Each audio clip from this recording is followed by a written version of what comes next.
The second day of the IV International Colloquium Patria concluded Tuesday in Havana, Cuba, with debates on the use of new technologies to rewrite the Global South's own stories. The day's agenda also included the screening of the 2024 Academy Award-nominated documentary Soundtrack to a Coup d'etat. Our correspondent in Havana, Belen de los Santos, with the details. Using new technologies to write our own stories, debunking false narratives that for centuries have imposed an imperialist view on the Global South. This is at the center of what is being discussed at the Patria Colloquium underway in Cuba. We are being told how to govern ourselves, our history is being changed, and so on. And to be able to combat this, we need to work together, we need to network, we need to have a common understanding of the common enemy who is responsible for our underdevelopment, our poverty, and our general misery. And that is why this colloquium is so very important.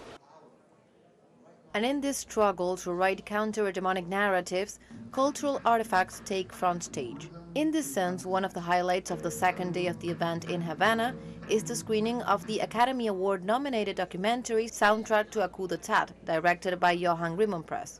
A film that goes back to the 60s to retell episodes that US and European imperialism have tried to hush, such as the overthrow and assassination of Congolese leader Patrice Lumumba.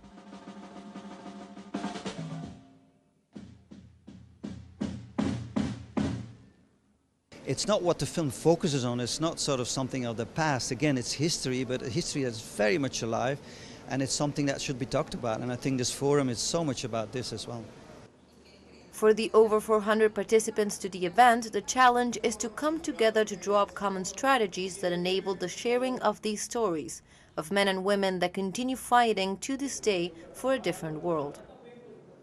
We know the revolution won't be televised, but what's really important for us is that we're fighting for the revolution to be televised, to give that example of hope.